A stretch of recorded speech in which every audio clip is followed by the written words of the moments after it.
भक्तामर प्रणतमौलिमणिप्रभाणा मुद्योतकन्दलितपापतमोवितानम् सम्यक् प्रणम्य जिनपादयुगं युगादा वालम्बनं भवजले पतताञ्जनानां यः संस्तुतः सकलवाङ्मयतत्त्वबोधा दुद्भूतबुद्धिपटुभिः सुरलोकनाथैः स्तोत्रैर्जगत्त्रतयचित्तहरैरुदारैः स्तोष्ये किलाहमपि तं प्रथमञ्जिनीन्द्रम् तुभ्यं नमस्त्रिभुवनार्तिहराय नाथ तुभ्यं नमः क्षितितलामलभूषणाय तुभ्यं नमस्त्रिजगतः परमेश्वराय तुभ्यं नमो जिनभवो दधिशोषणाय।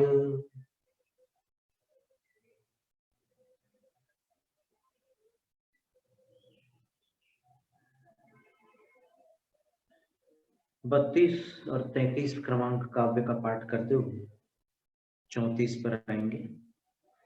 गंभीर ताररव पूरित दिग्विभागस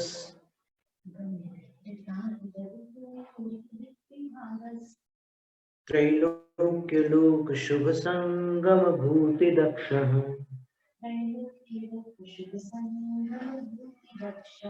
सद्धर्मराज जय घोषण घोषक सन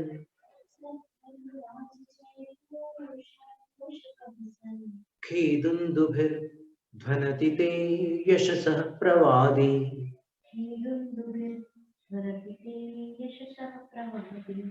मंदार सुंदर नमेरु सुपारिजात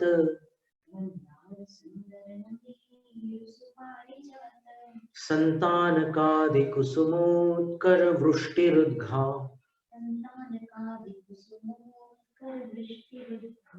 गंधोद बिंदु शुभ मंद मरुत प्रपाता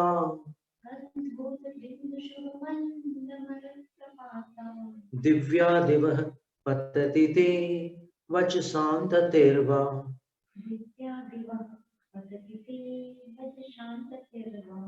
वचसां। इसकी तीसरी पंक्ति में देखिए कैसा अनुप्रास किया है, गंध बिंदु मंद।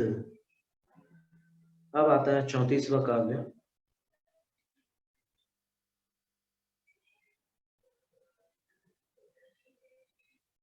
शुंभत प्रभावलय भूरि विभा विभोस्ते लोकत्रये द्युतिमतान्द्युति मतान्द्युति, अनुस्वार का उच्चारण न जैसा करना। लोकत्रये द्युतिमतान्द्युतिमाक्षिपन्ति प्रोद्यत् दिवाकर निरंतर भूरि संख्या दीप्त्या जयत्यपि निशामपि सोम सौम्या। सोम सौम्या और सोम सौम्याम दोनों पाठ है।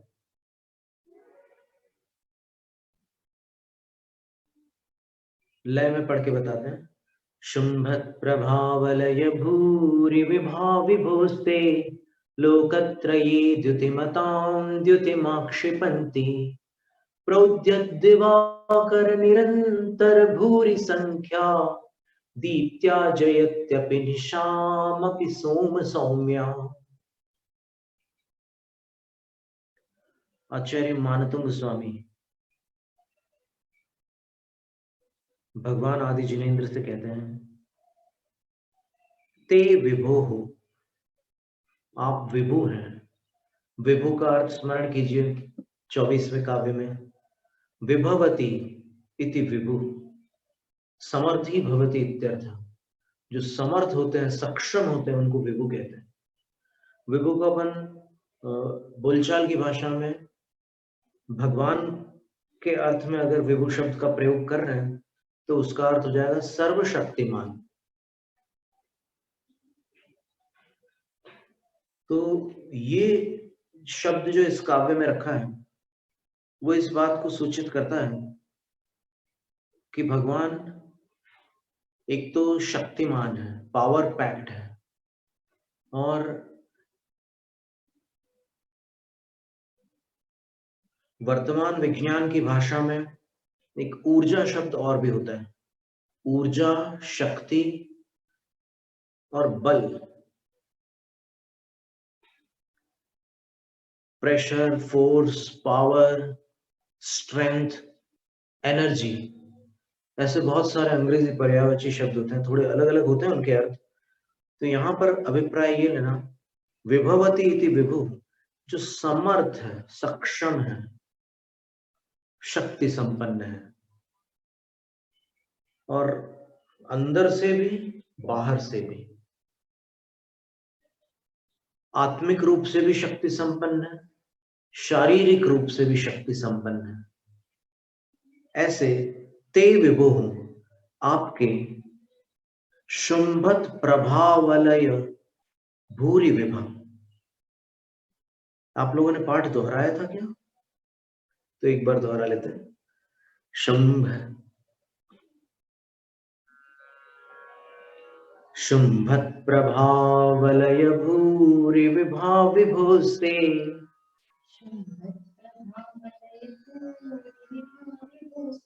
लोकत्रये द्युतिमतां द्युतिमाक्षिपन्ति।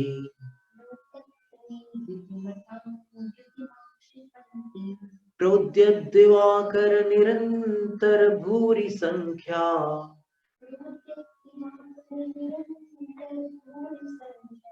दीप्त्या जयत्यपि निशामपि सोम सौम्या।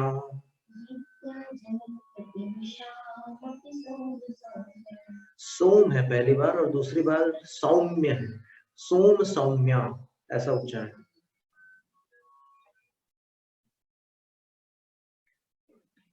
तो ते विभो हो, आप विभु हैं और आपके शुंभत प्रभावलय भूरि विभा।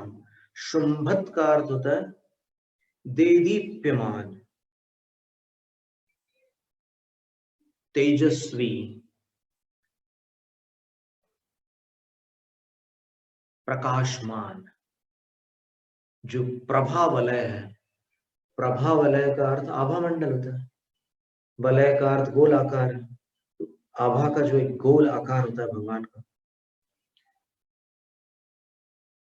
वो भी एक प्रातिहार्य है। तो शुंभत प्रभावलय, प्रकाशमान प्रभा मंडल, आभा मंडल की भूरी विभा, भारी आभा। आप विभु के प्रकाशमान आभा मंडल की भारी आभा, विभा आभा एक अर्थ है। कैसी है? तो आचार्य कह रहे हैं लोकत्रये, लोकत्रय अर्थात तीन जगत में, द्युतिमता, जितने भी द्युति अर्थात कांतिमान पदार्थ है, और द्युतिमताम का अर्थ होता है कांति से संपन्न, और बहुवचन दिया है। तो तीनों लोक के कांति संपन्न जितने भी पदार्थ हैं, चेतन अचेतन जो भी पदार्थ हैं,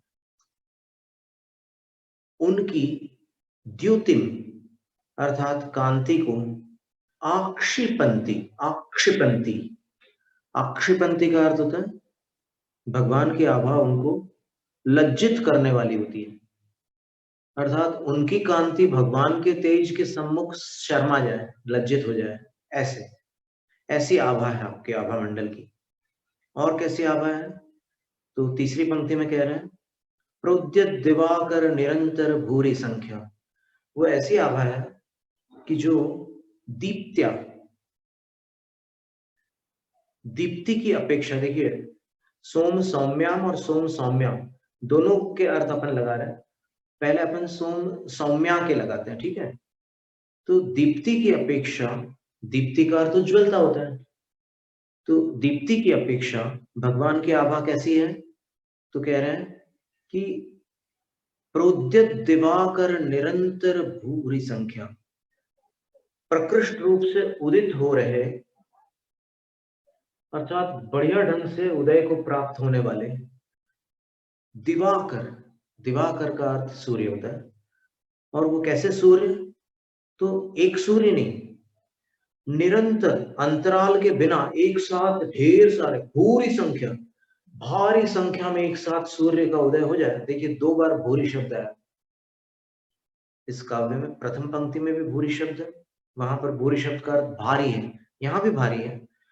तो एक साथ प्रोद्यत, बढ़िया ढंग से उदित होने वाले दिवाकरों की निरंतर बिना अंतराल के भूरी संख्या, भारी संख्या जिस आभा में समाविष्ट है।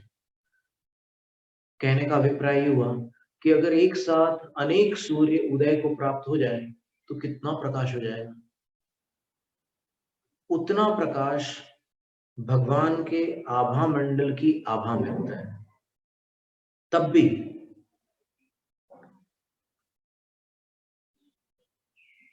सोम सौम्या, वो आभा कैसी होती है?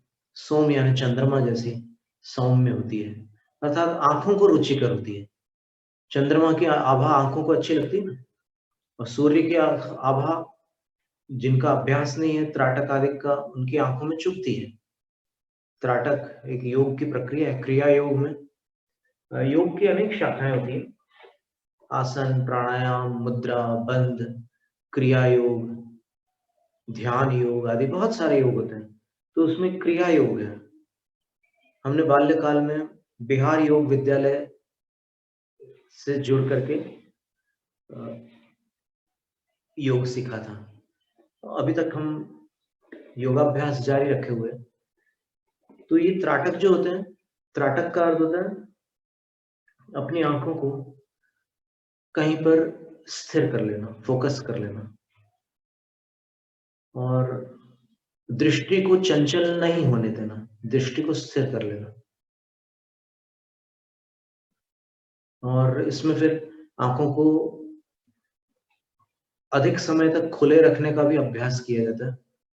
तो इसका प्रारंभिक जो चरण है, प्रथम त्राटक जो होता है वो बिंदु त्राटक होता है। बिंदु त्राटक का अर्थ है कि अपन ऐसे बैठे हैं भूमि पर, कुछ योगा मैट या कोई पाटा लगा करके, और रीढ़ को सीधी रख करके, तो एक बिंदु वहां पर आप दीवार पर किसी कागज पर लगा करके भी चिपका सकते हैं, या जैसे भी बने, अपने आंखों के लेवल पर एक बिंदु काले रंग का बिल्कुल आपको बना करके उस पर आंखों को फोकस करना है। पहले दिन कुछ सेकंड्स तक के करना है, आधे मिनट तक कर लो, फिर आंखों को बंद कर लो। बंद करने के बाद भी आंखों में वो बिंदु जैसा आकार बनेगा, जिसको आफ्टर इमेज बोलते हैं। फिर थोड़ी देर बाद वो इमेज चली जाएगी, आंखें रिलैक्स हो जाएगी, आंखें एकदम शिथिल करके फिर धीमे से खोल लेना है। तो ये बिंदु त्राटक, इसको बढ़ाते बढ़ाते बढ़ाते 48 मिनट तक के भी ले जाते हैं। और इसके बाद फिर ज्योति त्राटक है। ज्योति में क्या होता है कि वहां पर उसी जगह सामने, दीवार पर तो नहीं लगा सकते, लेकिन अपने सामने कुछ दूरी पर, जितनी दूर वो बिंदु था, आप एक दीपक रखेंगे और दीपक रख करके उसकी ज्योति पर त्राटक करेंगे। तो फिर वो 30 सेकंड से शुरू कर दिया, और रोज 10-10 सेकंड बढ़ाते हुए आगे चले गए, या 15-15 सेकंड्स बढ़ाते हुए चले गए। और टाइम का बिल्कुल ध्यान रखना, एकदम हड़बड़ी में आगे नहीं बढ़ना है। आधे मिनट से सीधे 1 मिनट, और 1 मिनट से सीधे 5 मिनट, ऐसा नहीं। क्रम से बढ़ाएंगे तो आपकी आंखें एडजस्ट होंगी धीमे धीमे। शरीर, मन तो जो होता है एक छलांग मारकर कहीं से कहीं चला जाता है, लेकिन जो तन है उसको क्रम से जाना होता है। आप मन से शिखर जी पहले जाते हैं, फिर जब आप जाते हैं स्वयं पूरे शरीर के साथ, तो फिर क्रम से ही जाते हैं। तो वैसे ही है, फिर धीरे धीरे धीरे क्रम से आप बढ़िए आगे, उसको 48 मिनट ले जाइए। और इसके बाद फिर अंतिम जो सूर्य त्राटक है, वो सबसे बड़ी साधना है, और बहुत उच्च कोटि के साधक उसको कर पाते हैं। अभी भी भारत में बहुत इन्हें गिने, उंगली पर गिनने योग्य ऐसे साधक है जो सूर्य त्राटक करने में सक्षम है। तो सूर्य त्राटक में आपको 10 सेकंड से शुरू करना है, और वो भी सूर्योदय के समय, जब निरभ्र आकाश हो, जब वर्षा ऋतु बीत चुकी हो, तब आपको प्रारंभ करना है, एकदम सूर्योदय के समय। और ऐसे स्थान पर जाकर के आपको देखना है, सूर्य का उदय होगा, आप देखिए 10 सेकंड्स के लिए देखिए, दूसरे दिन 20 सेकंड्स के लिए, तीसरे दिन 30 सेकंड्स के लिए, ऐसे 10-10 सेकंड्स बढ़ा करके आपको 6 दिन में 1 मिनट करना है, 12 दिन में 2 मिनट, 18 दिन में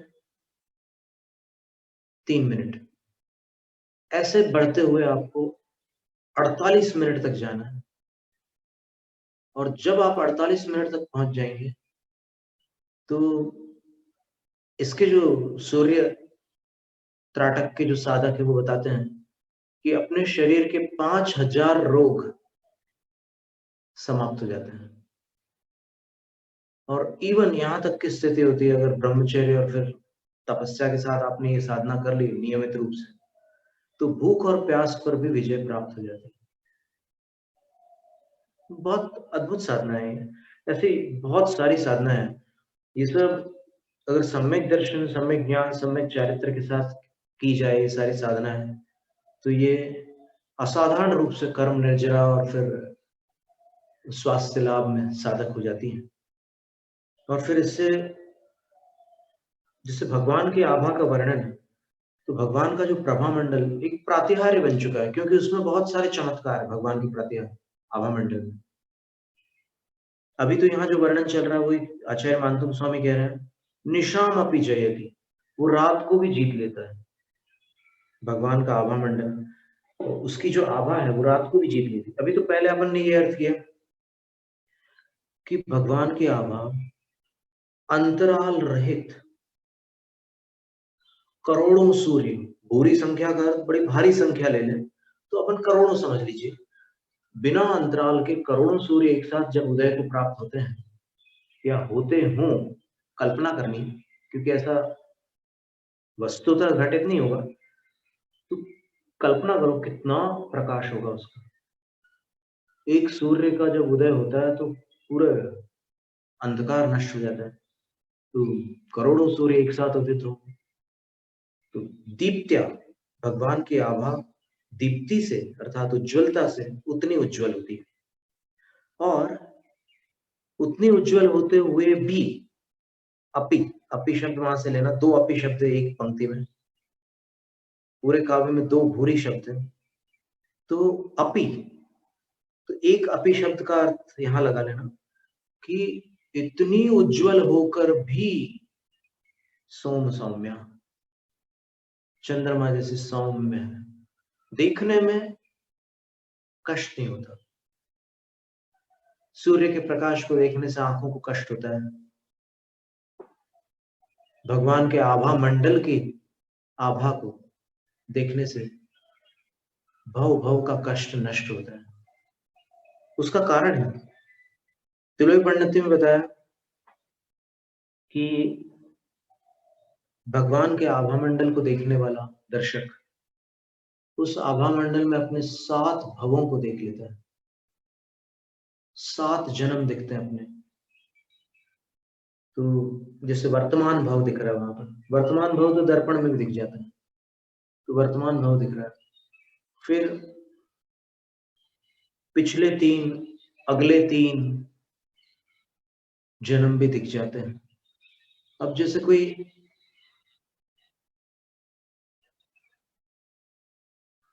दूसरे भाव में मोक्ष जाने वाला जीव है, तो अभी तो वो सम्यक दृष्टि है, लेकिन कालांतर में उसका सम्यक तो छूट जाएगा, और छूटेगा तो कर्म भूमि में मनुष्य पर्याय प्राप्त करेगा, तब जाकर दूसरे भाव में मोक्ष होगा। और सम्यक दर्शन अगर नहीं छूटा तो फिर उसको मनुष्य पर्याय के स्थान पर देव पर्याय प्राप्त होगी। सम्यक तंच एक सूत्र है ना 6ठे अध्याय में, तो सम्यक भी देवायोग का आश्रम होता है नए विवक्षा से। और अगर एवं भूत नए से देखें तो सम्यक के साथ में जो धर्मानुराग आदि होते हैं, अप्रत्याख्यानावरण कषाय संबंधी जो भाव होते हैं, वो देवायु के आश्रम। पर सम्यक को उसका श्रेय दिया जाता है। जैसे कोई बहुत बड़ा काम हो जाता है, मंदिर का निर्माण हो गया, तो श्रेय किसको मिलता है? जिसने अर्थ व्यय किया है, जो दातार है, उसको मिलता है। क्यों? क्योंकि उसके संकल्प से कार्य संपन्न हुआ है, जबकि कार्य किया उसने नहीं है। कार्य किसने किया है? कारीगरों ने।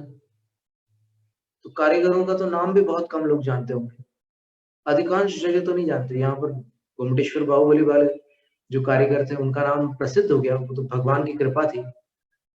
उनका नाम अरिष्ट नेम ही था, नेवन्ना बोलते थे उनको यहाँ कर्नाटक। तो सम्यक को श्रेय दिया जाता है।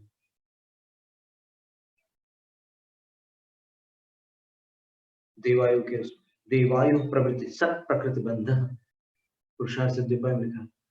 पर वास्तव में सम्यक दर्शन बंध का कारण नहीं होता, सम्यक दर्शन मोक्ष का ही कारण होता है।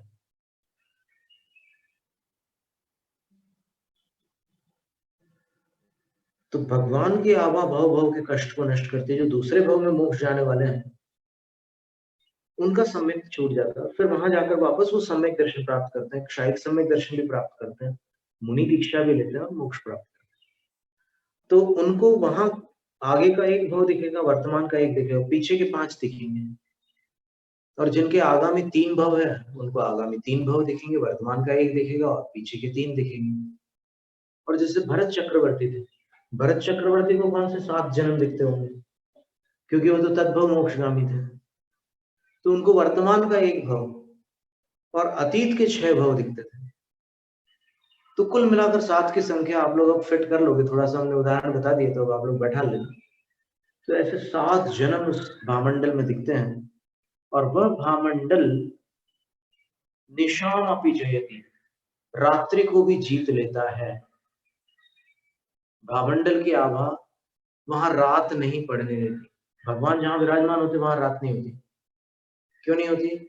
आभामंडल की आभा का ऐसा प्रभाव है। अब ये एक अर्थ हुआ। दूसरा अर्थ जो है वो ये है, सोम सौम्याम। अब भले ही आभामंडल की आभा उगते हुए करोड़ों सूर्य के समान उज्जवल है, तब भी दीप्त्या, भगवान के आभामंडल की आभा अपनी उज्जवलता से सोम सौम्याम निशाम अपि जयत्यपि, 2 बार अपि है, तो एक बार अपि शब्द का अर्थ भी है, दूसरी बार अपि शब्द का अर्थ ही है।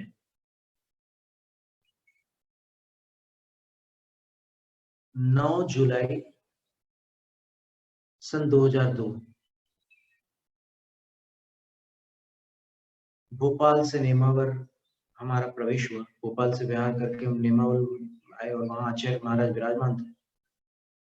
तो आचार्य महाराज, आचार्य वंदना हुई, आरती हुई। हमने उनसे ये प्रश्न पूछा कि आचार्य श्री, एक भक्तामर के विषय में पर्यनुयोग एक प्रश्न है, आपसे हम समाधान चाहते हैं। भक्तामर के 34वें काव्य में जो चतुर्थ चरण है, उसमें 2 बार अपि क्यों है? एक अपि से ही तो काम चल रहा था, 2 बार क्यों है?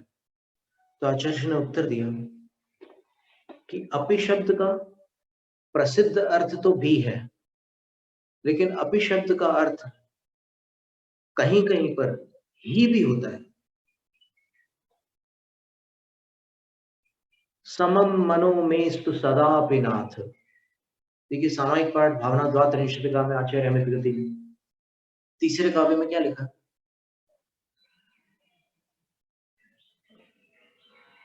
दुखे सुखे वैरिणि बंधु वर्गे, योगे वियोगे भवनेव नेवा, निराकृताशेष ममत्व बुद्धि, निराकृताशेष ममत्व बुद्धेः, समम मनो मेस्तु सदापि नाथ। हे नाथ, हे जिनेन्द्र, दुखे दुखे सुखे, दुख और सुख में।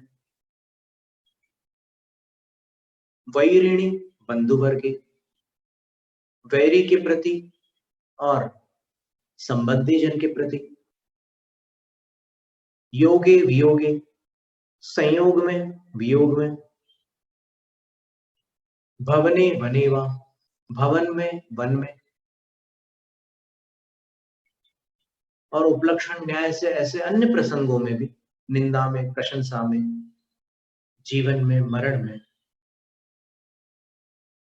रुग्णावस्था में, स्वस्थावस्था में, सर्वत्र मे मनः समम अस्तु, मेरा मन समान रहे, अर्थात मेरे अंदर समता भाव रहे। क्यों? क्योंकि अभी मैं सामायिक कर रहा हूं और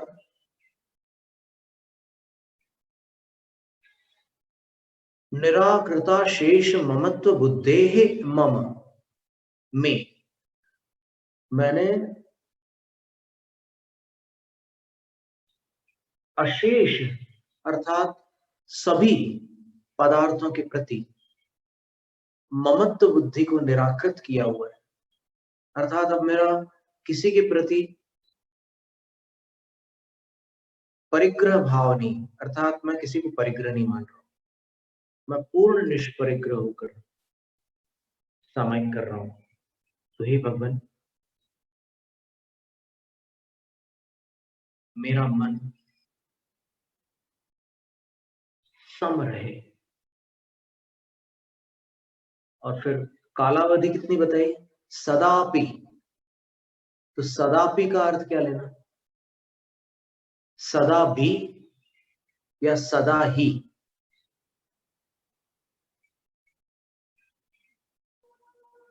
तो उत्तर स्पष्ट है कि अपि शब्द का अर्थ कहीं कहीं पर ही भी होता है। तो यहां पर आचार्य महाराज कह रहे हैं कि भगवान के आभा मंडल की आभा करोड़ों सूर्य के समान उज्जवल होते हुए भी सोम सौम्य, चंद्रमा के समान सौम्य है, अथवा उज्जवल होते हुए भी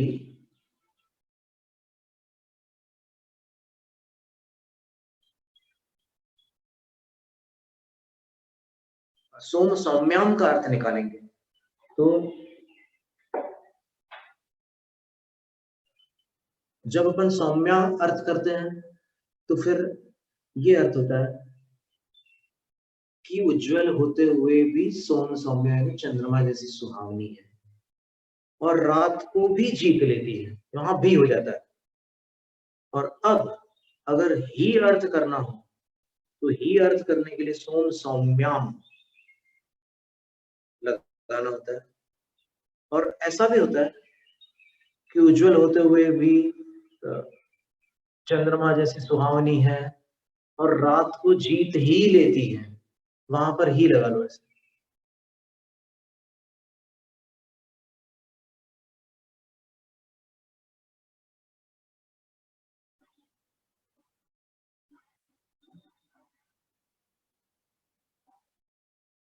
सोम सौम्याम में अपी का अर्थ कैसे बैठा लेंगे? क्योंकि सोम सौम्याम करने पर वो निशाम का विशेषण बनेगा। कैसी निशा को जीतती है? तो सोम सौम्याम।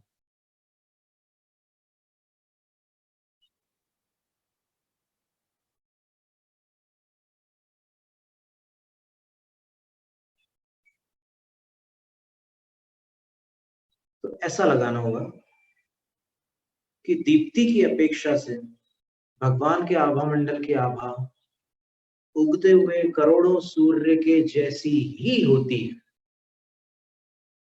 और वो सुहावनी चांदनी रात को भी जीत लेती है। यहां उल्टा हो गया, वो करोड़ों सूर्य के समान ही तेजस्वी होती है और उस सुहावनी चांदनी रात को भी जीत लेती है। अभिप्राय वही हुआ कि आंखों को नहीं चुभती, सीधा सीधा अर्थ ये है। और अगर सोम सौम्या को आभा का विशेषण बनाते हैं, रात्रि का विशेषण नहीं बनाते, तो फिर करोड़ों सूर्यों जैसी तेजस्वी होते हुए भी चंद्रमा जैसी सुहावनी है और रात्रि को जीत ही लेती है, वहां रात पड़ ही नहीं सकती। ऐसे दो अर्थ निकलते हैं, आप कंफ्यूज मत होना है ना। दोनों शब्दों के आप कौन सा पाठ करते हैं देख लीजिए। हम सोम सौम्या पढ़ते हैं। कौन जानता है 7वीं शताब्दी में आचार्य महाराज ने क्या लिखा था। क्या होता है कि लिपिकारों के कारण कई बार पाठांतर आ जाते हैं। कोई लिपिकार कुछ लिख रहे हैं और फिर वो कहीं कोई अनुस्वार छूट गया या फिर कुछ हो गया, कहीं मात्रा छूट गई, और मात्रा छूटने के बाद, अनुस्वार छूटने के बाद भी उसका अर्थ घटित हो रहा हो, तो फिर वो पाठांतर के रूप में मान्य हो जाता है। सोम सौम्यांग करो, क्योंकि देखो जैन व्याकरण में होता है कि अंतिम अक्षर पर भी आप बिंदु डाल सकते हैं। अगर म लिखोगे तो म तो पूरा पूरा मिट नहीं सकता, म लिखोगे तो सौम्याम ही रहेगा वो। लेकिन अगर बिंदु बिंदु डालेंगे ना, तो बिंदु कभी छूट भी जाता है लिखते समय। कई बार आप डॉट पेन से जब बिंदु डालते हैं तो कई बार बिंदु डलता नहीं है, वो खाली रह जाता है स्थान। तो वैसा हो सकता है। कातंत्र व्याकरण में लिखा है मोनुस्वार और व्यंजने विरामे वा, ऐसे दो सूत्र दिए। व्यंजन आने पर म अनुस्वार बन जाता है, जैसे निश नहीं, द्युतिमताम ये शब्द है ना दूसरी लाइन में, तो द्युतिमताम जो था ना उसमें अंत में म था, लेकिन व्यंजन सामने व्यंजन आ गया, द्युति का द आ गया, तो व्यंजन आने पर मुनुस्वार, म जो है वो अनुस्वार बन गया, तो द्युतिमताम अनुस्वार बन गया। अनुस्वार का उच्चारण जो होता है नासिक अनुस्वारस्य, अनुस्वार का उच्चारण स्थान नासिका है। द्युतिमताम, द्युतिमताम नाक में ले जाना है उच्चारण, द्युतिमताम द्युतिमाक्षिपंती। पर अपन क्या है कि छंद पढ़ रहे हैं इसलिए उसको आगामी अक्षर के साथ मिला करके पढ़ रहे हैं। अकेला अनुस्वार पढ़ो तो फिर सीधे नाक से ही बोलना है। और विराम में वाह, अगर पूर्ण विराम आ जाए तो पूर्ण विराम आने पर वाह आप म भी रख सकते हो अथवा अनुस्वार भी कर सकते हो। तो ये सोम साम्याम में संभव है अनुस्वार हो और फिर विराम आने पर उन्होंने ज्यों का त्यों अनुस्वार रखा हो और बाद में लिपिकारों के द्वारा वो मिस हो गया हो। और फिर कई बार ऐसा होता है कि अपन लिखते पूरा बराबर है, लेकिन काल के प्रभाव से वो जो पांडुलिपि है, जो ताड़ पत्रियां होती थी पहले, क्या आचार्यों की संयम रूप परिणति की प्रशंसा करें, कितना संयम होगा उनका कि वो पतला सा जो ताड़ पत्री होती है, ताड़ पत्री नहीं, ताड़ ताड़ पत्र, वो पत्ता है, लेकिन उस पर जब वो लिखते हैं एक बारीक नुकीली स्याही से, नुकीली कलम से, और उसमें वो स्याही में डुबो करके लिख रहे हैं, प्रासुप जल से बनी हुई स्याही की टिकड़ी से घोली हुई, घुली हुई, इसमें स्याही की टिकड़ी घुली हुई है, उससे लिख रहे हैं वो, वाटरप्रूफ स्याही है। लेकिन जब लिख रहे हैं वो, तो लिखते समय वो ताड़ पत्री कट रही है,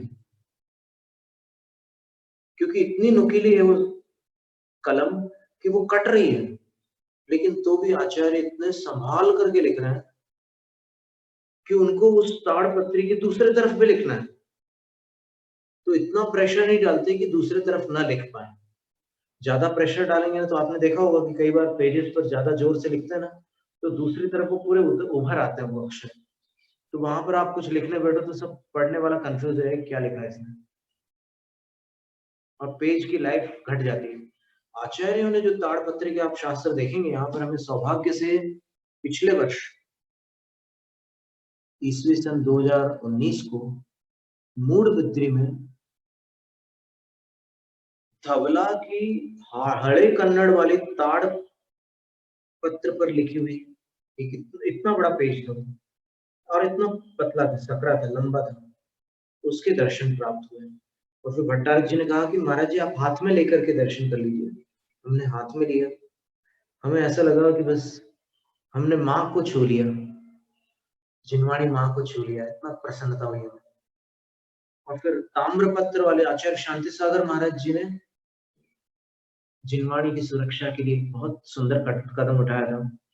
उन्होंने ताम्रपत्र पर धवला को अंकित करवाया था। तो ताम्रपत्र पर अंकित धवला का वो पृष्ठ भी हमें दे प्राप्त हुआ।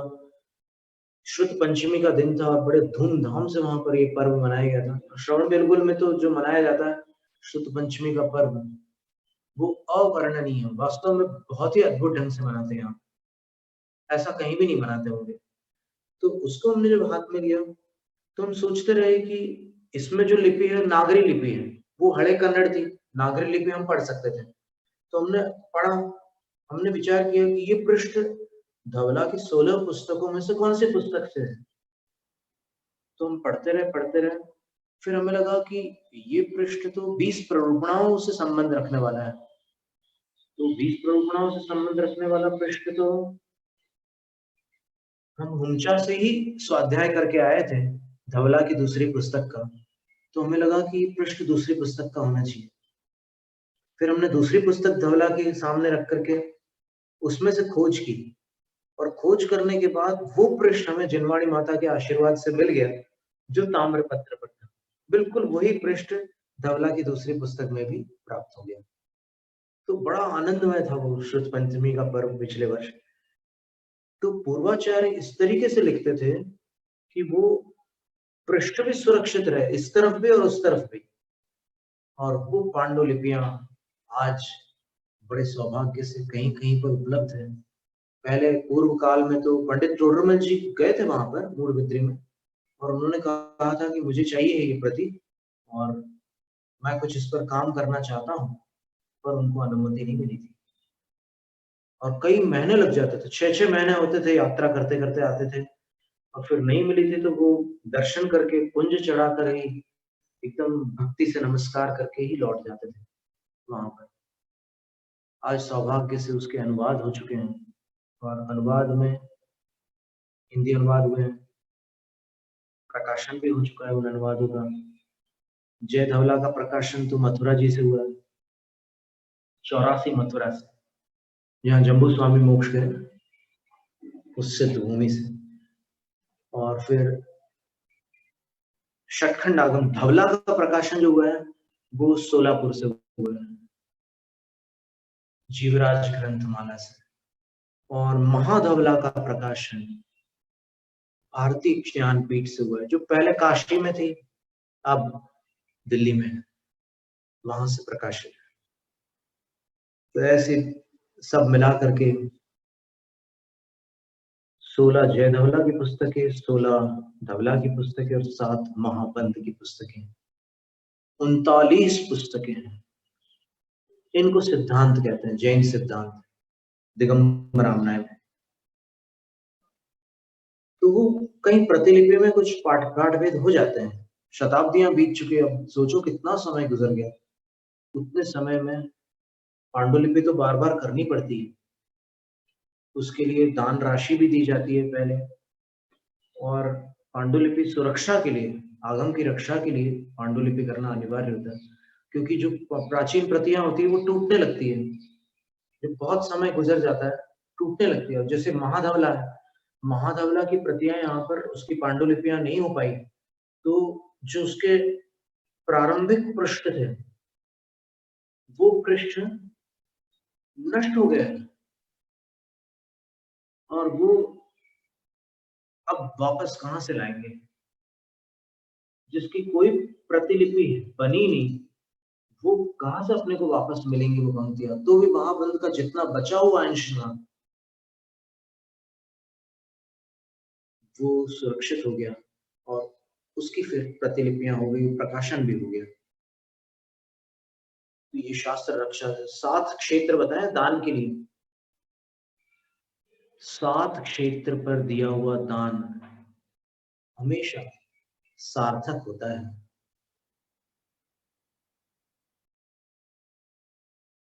चैत्ये चैत्यालये शास्त्रे चतुस्संघेषु।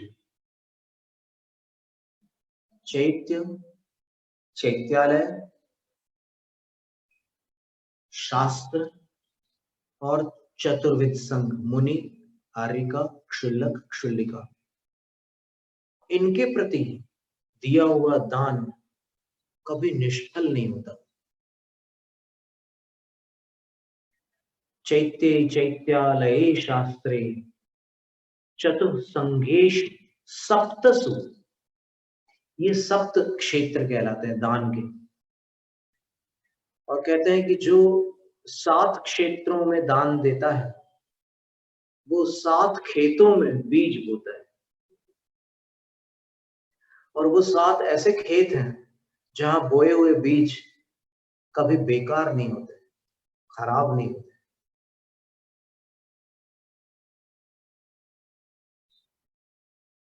तो इस तरह ये आभा मंडल प्रातिहार्य का वर्णन था। और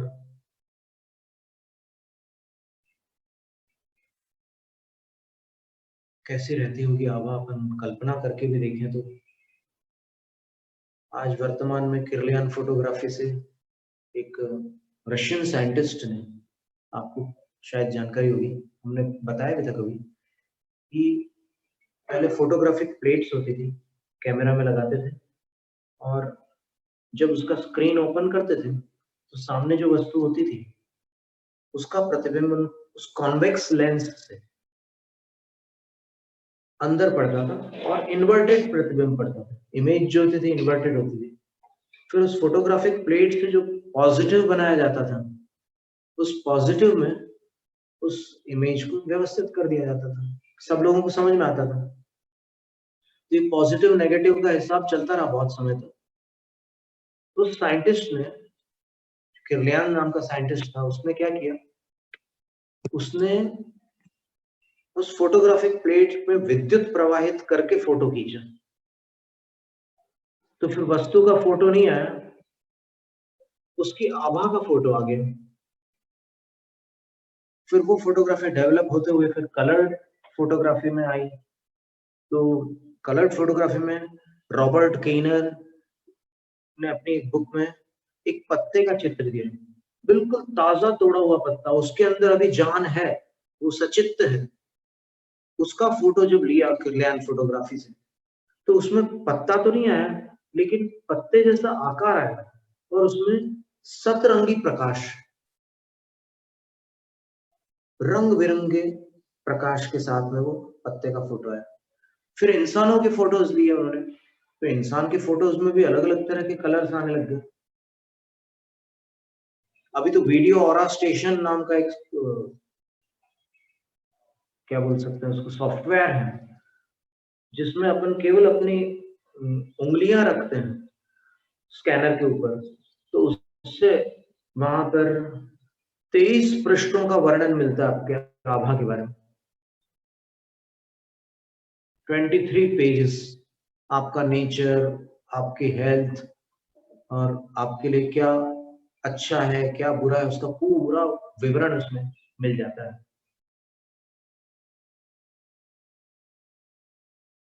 और इससे भी एडवांस्ड एक ऑरा स्कैनिंग टेक्निक, एडी, ADAS technology, advanced digital aura scanning technology.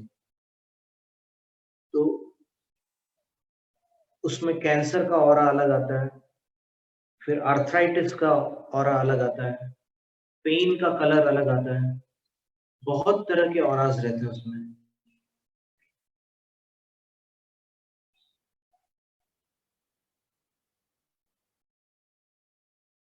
Advance digital aura scanning, और उसमें ध्यानावस्था वाला ऑरा और प्रवृत्ति वाला ऑरा, ये सब वो लोग निकालते हैं। अब अपने शास्त्रों में अभी उसका वर्णन नहीं मिलता, लेकिन शास्त्रों के विषय में आचार्य समंतभद्र स्वामी ने एक बड़ी अच्छी बात कही है कि शास्त्र प्रत्यक्ष से बाधित नहीं होता और परोक्ष से भी बाधित नहीं होता। इसका अर्थ ये हुआ कि अगर सामने कोई चीज घटित हो रही है तो शास्त्र उसका विरोधी नहीं होगा, ये बात है। और परोक्ष से बाधित तो होता ही नहीं है, प्रत्यक्ष परोक्ष दोनों से अबाधित रहता है शास्त्र, ऐसा उसमें वर्णन है।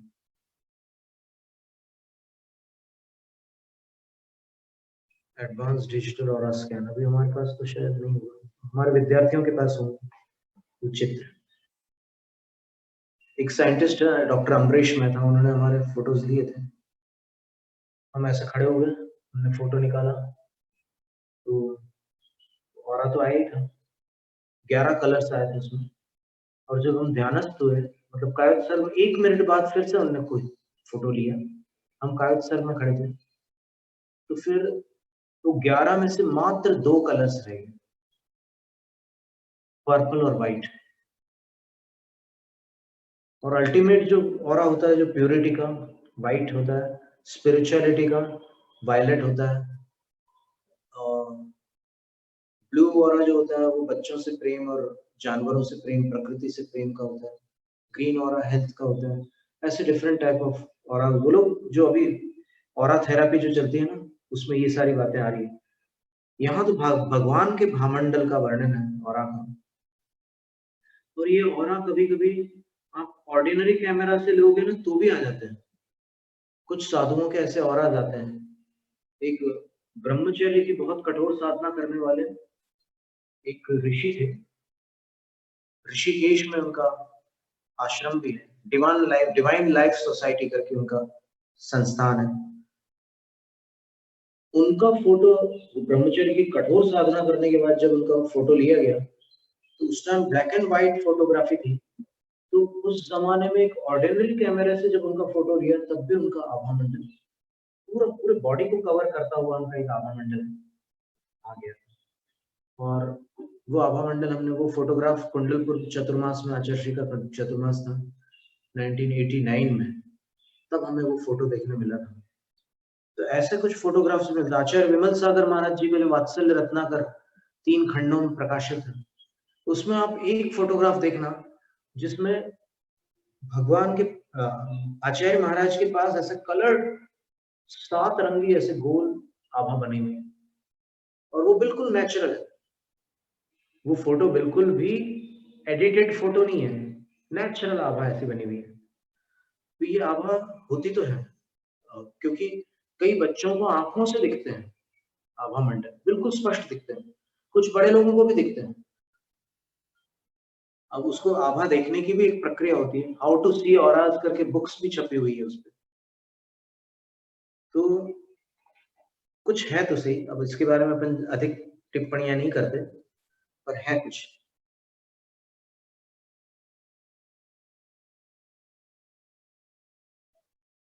अब फोटोज कहीं देखने होंगे बाद में, अब इसका पद्यानुवाद देख लेते हैं। और दीप्त तप रिद्धिधारी मुनियों का जो वर्णन आता है उसमें भी उनकी आभा का वर्णन, उनके शरीर से एक दीप्ति निकलती है, प्रकाश। और गणधर जो होते हैं, सारे गणधरों के अंदर ये स्थिति बनती है। उनके विषय में धवला की 9वीं पुस्तक में वीरसेन आचार्य लिखते हैं, शरीर तेज उज्जोय 10 दिशो, सव काल उवासो विसंतो, शरीर तेज उज्जोय 10 दिशो। क्या अर्थ है इसका? प्राकृत भाषा है, नमोकार मंत्र वाली भाषा है, डरना नहीं। अपने शरीर के तेज से सव काल उपवासो भी संतो, जीवन भर उपवास करते हुए भी, गणधरों की बात कर रहे हैं, तीर्थंकर नहीं करते उपवास जीवन भर, लेकिन गणधर जीवन भर उपवास करते हुए भी अपने शरीर के प्रकाश, शरीर की दीप्ति से 10 दिशाओं को प्रकाशमान करना। मरण कंडिका में एक कथा थी पद्मरथ राजा की, जब वो जंगल में शिकार करने जाते हैं, एक मुनिराज को देखते हैं बैठा हुआ वहां पर, वो शांत बैठे हुए थे। राजा अपने घोड़े पर ही सवार थे। उन्होंने मुनि से पूछा कि यहाँ बैठे बैठे क्या कर रहे हो साधु?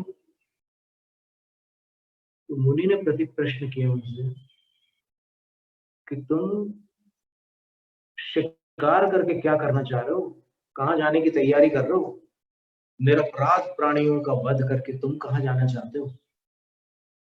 जब मुनिराज बोल रहे थे तो उनकी आंखों का तेज और फिर उनकी वाणी का ओज सुनकर वो घोड़े से नीचे उतर गया और बोले कि मुझे कुछ अजीब लग रहा है आपके पास। मैं क्षमा चाहता हूँ, मैंने घोड़े पर चढ़े चढ़े आपसे ये सवाल पूछा। आपको प्रणाम करता हूँ, बताइए महाराज। तब मुनिराज का उपदेश सुनकर वो राजा गदगद हो जाता है, उसका मिथ्यात्व नष्ट हो जाता है और वो शिकार आदि व्यसनों का हमेशा के लिए त्याग कर देता है। और वो कहता है कि मैंने न तो आपसे बढ़कर किसी को देखा है, न कभी देख पाऊंगा, क्योंकि आप तो आप हैं। आप जैसा इस संसार में कोई दूसरा नहीं हो सकता। मुनिराज कहते हैं कि राजन,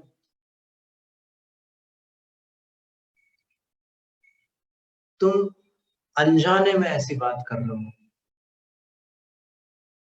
मैं तुम्हें बतलाता हूं कि मुझसे भी अधिक तेजस्वी, मुझसे भी महान, मुझसे भी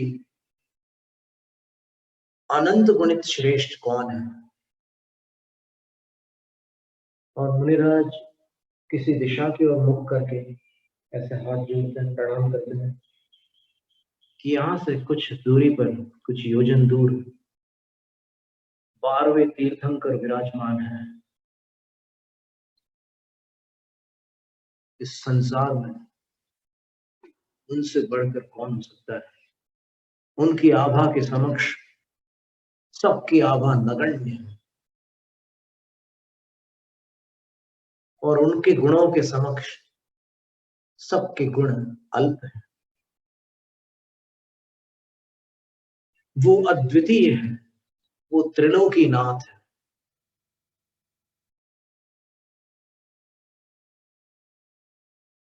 तब राजा अचंभित होकर पूछता है कि हे गुरुवर,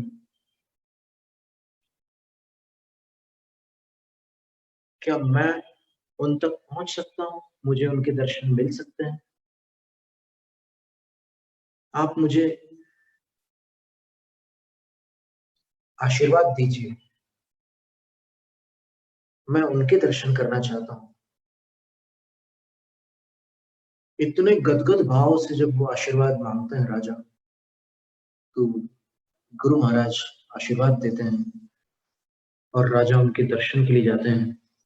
इस बीच एक दूसरी भयंकर घटना हो जाती है। एक मिथ्या दृष्टि और एक सम्यक दृष्टि देव आपस में बहस करने लग जाते हैं। वो मिथ्या दृष्टि देव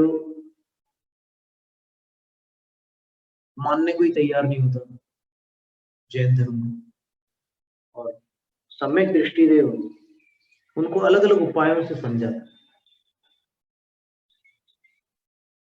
मिथ्या दृष्टि देव कहता है कि मैं जैनों की परीक्षा लेना चाहता हूँ। सम्यक दृष्टि देव बोलता है कि ले लो, जैनों की परीक्षा ले लो।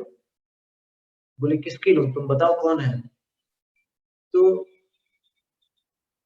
एक पुराना श्रावक था, जिनदत्त सेठ जिसका नाम था, और बहुत पहुंचा हुआ, बहुत अभ्यासी और बहुत ही स्थिर मन वाला श्रावक था। तो उसकी परीक्षा में वो विचलित नहीं कर सका। तब वो मिथ्या दृष्टि देव कहता है, बेहतर था वो मिथ्या दृष्टि देव, और ये वैमानिक देव था, 16वें स्वर्ग का देव था सम्यक दृष्टि देव। मिथ्या दृष्टि देव कहता है कि तुमने तो छांट करके मेरे लिए बहुत कठिन परीक्षा करवा दी, वो तो बहुत पक्का श्रावक था तुम्हारा, कोई नया जैन बताओ ना। तो फिर सम्यक दृष्टि देव बोलता है कि नया या पुराना, दृढ़ता देखना, तो चलो मैं नए जैन से मिलवाता हूँ। और ऐसा संयोग बना कि वो राजा दर्शन के लिए निकल रहा था और फिर वो राजा उन देवों को मिल जाता है। और जैसे ही वो 16वें स्वर्ग का देव उस राजा को देखता है, तो वो जान लेता अवधिक ज्ञान से कि अभी ये जैन बना है। तो उससे कहता है व्यंतर से, वो पूर्व भाव के दोनों मित्र थे, व्यंतर से कहता है कि ये एकदम नया जैन अभी अंतर्मुहूर्त हुआ है, इसको जैन बने, ले लो परीक्षा, मैं भी देखता हूँ तुम्हारी कितनी शक्ति है। अब वो व्यंतर इतनी भयंकर परीक्षा लेता है। पहले तो वहां पर वो आंधी उत्पन्न करता है, ऐसी आंधी की राजा के सारे सामंत, मंत्री, सेनापति, पुरोहित सब इधर उधर तितर बितर हो जाते, बिखर जाते हैं, राजा अकेला रह जाता है। फिर ऐसी घनघोर घटाएं वो आकाश में व्याप्त कर देता है, बारिश गिराता है, सब नीचे दलदल हो जाती है। और ऐसी दलदल, क्विक सैंड बोलते हैं जिसको, कि जिसमें हाथ राजा उधर अंदर वन में जहां गए थे, तो उसकी सवारी अंदर धंस जाती है। राजा अब अपने सामंतों के साथ भगवान के दर्शन के लिए हाथी पर आरूढ़ होकर जा रहे थे, तो वो हाथी धंस जाता है दलदल में। राजा चिंतित होता है कि मैं इतने मंगल कार्य के लिए निकला और ये बीच में विघ्न आ गया। और फिर ये भी विचार करता है, श्रेयांसी बहुविघ्नानि, एक नीति कहते हैं कि अच्छे काम में बड़े विघ्न उत्पन्न होते हैं और विघ्न पार करके ही अच्छे काम संपन्न होते हैं। तो ये तो बड़ा भयंकर विघ्न आ गया है, मेरा हाथी दलदल के अंदर चला गया। अब हाथी में क्या होता है कि वो सूंड ऊपर करके अपनी सांस जारी रख सकता है, अंदर चला जाए तो भी पानी के अंदर भी वो मजे लेता है, अंदर पूरा डूब जाता है, सिर्फ सूंड बाहर निकाल करके सांस लेता रहता है और पानी की ठंडक का रसपान करता है। अब जब हाथी के ऊपर उसकी जो कैनोपी होती है, जो एक आसन लगाया जाता है, वो भी धंसने लगा, तो राजा के कमर तक आ गया वो कीचड़, दलदल, और फिर छाती तक आ गया। तब राजा ने विचार किया कि मैंने निरपराध प्राणियों का शिकार करके जो पाप कर्म का बंध किया है, उसी का मुझे ये दंड मिला है कि मेरे जैसा पापी भगवान के दर्शन का पात्र नहीं हो सकता। अब तो जीवन के प्रति मुझे संदेह हो रहा है, पता नहीं मैं बचूंगा या इसी में समा जाऊंगा। ऐसा विचार करते करते यहाँ तक आ गया दलदल, और उसके बाद यहाँ तक आ गया, ठोड़ी तक, गले तक, फिर ठोड़ी तक आ गया। और उसके बाद राजा ऐसे गला उठाता ऊपर, दलदल में समस्या ये है कि थोड़ा भी हिलो तो और अंदर जाता है। तो राजा को लगता है कि अब तो बहुत कम समय बचा है,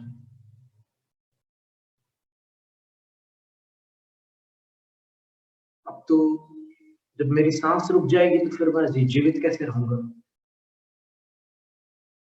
अपने गुरु का स्मरण करके अंदर कीचड़ में ऐसे हाथ जोड़ लेता है और गुरु को प्रणाम करता है और फिर कहता है कि हे गुरुवर, आपने वास्तुपूज्य भगवान का जो वर्णन किया था, मैंने उनके दर्शन तो नहीं पाए, मेरे पाप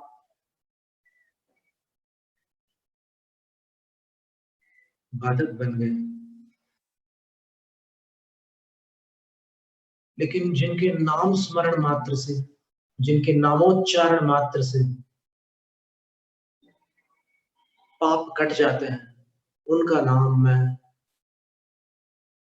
अब अपनी मृत्यु से पूर्व अपने कंठ से उच्चारित करता हूं, वासुपूज्य भगवान की जय। तीर्थंकर वासु पूज्य भगवान की जय। जैसे ही वो जयकारा लगाता है,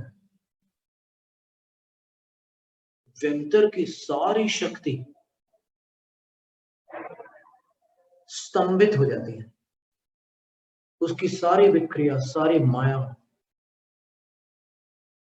तत्काल सिमट जाती है और राजा यथावत सुरक्षित हो जाता है।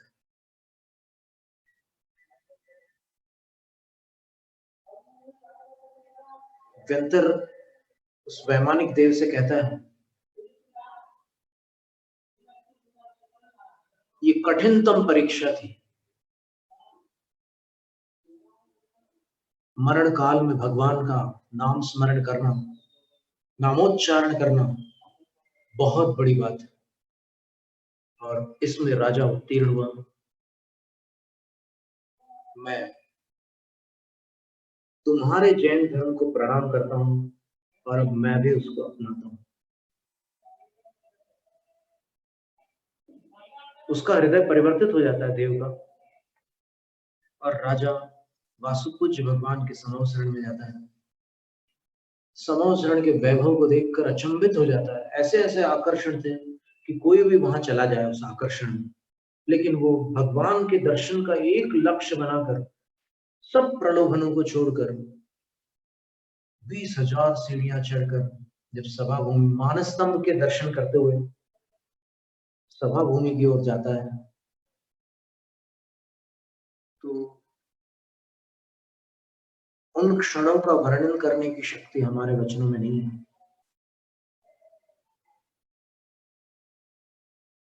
क्या दर्शन होंगे वो।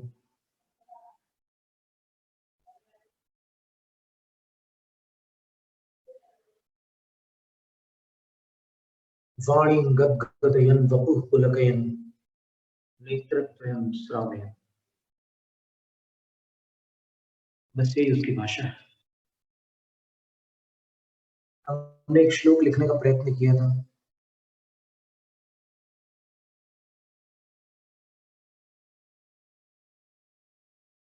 जिसमें हमने भाव ये रखा था, श्लोक तो भी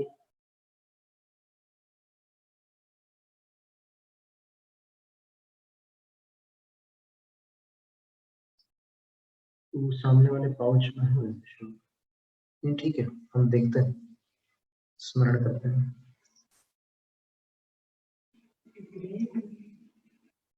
ब्लू वाला पैड है उसके अंदर, तो शायद इसमें एकदम ये भक्ति के एकदम एक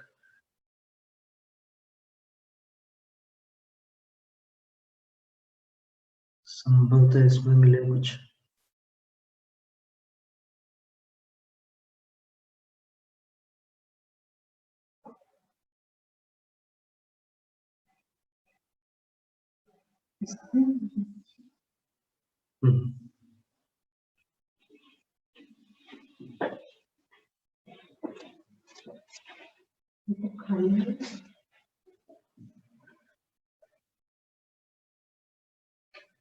हाँ ये है, मिल गया हमें श्लोक।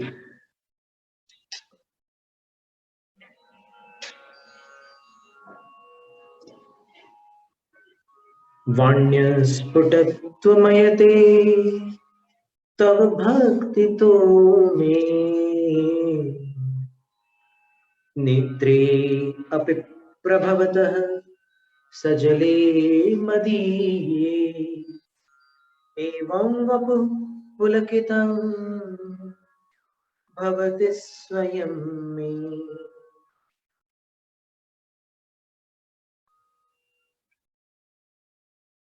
भाषायतु जगति नास्ति समर्पणस्य। हे जिनेंद्र, आपकी भक्ति से मेरा गला भर आता है, आपकी भक्ति से मेरी आंखें भर आती हैं, आपकी भरी भक्ति से मेरा शरीर पुलकित हो उठता है, क्योंकि जगत में समर्पण की कोई भाषा नहीं होती। तो राजा समर्पित हो गया वासुपूज्य भगवान के चरणों में, और ऐसी विशुद्धि प्राप्त हुई राजा को कि उसने अंतर्बाह्य परिग्रहों का त्याग करके निर्ग्रंथ दीक्षा अंगीकार कर ली। और दीक्षा अंगीकार करके अंतर्मुहूर्त के लिए जब वो अंतर्मुख हुए तो उनको जितनी संभाव्य रिद्धियां थी वो सारी रिद्धियां प्राप्त हो गई। और वो राजा जो अंतर्मुहूर्त पहले एक मिथ्या दृष्टि शिकारी था, वो भगवान के समव शरण में आकर उनका गणधर बन गया।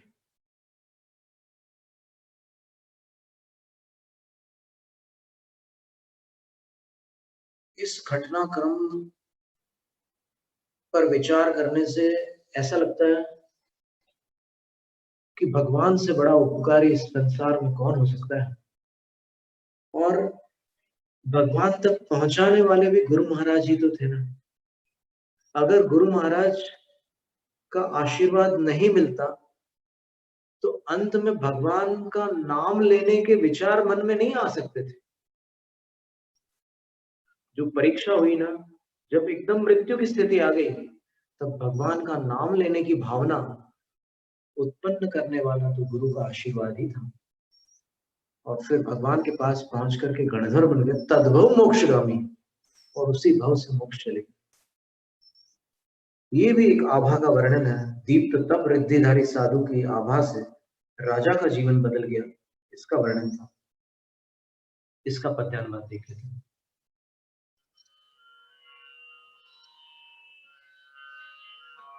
तब भामंडल तीनों जग में, कांति सभी की करने सार, सात भवों को दिखलाता है, जगमग आभा का भंडार।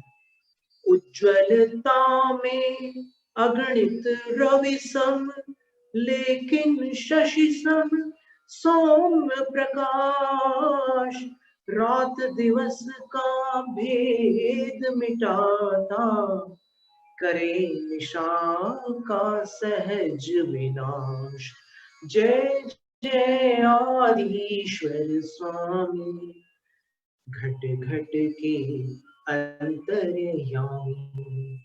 जय जय आदिश्वर स्वामी, शुभपथ गामी जगनामी।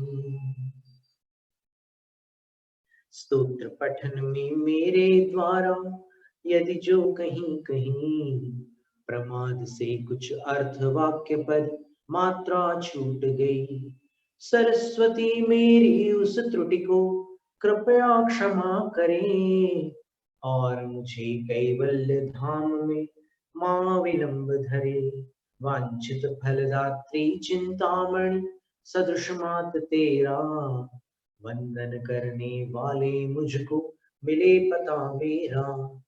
बोधि समाधि विशुद्ध भावना आत्म सिद्धि मुझको मिले, और मैं पा जाऊं मां मोक्ष महासुख को।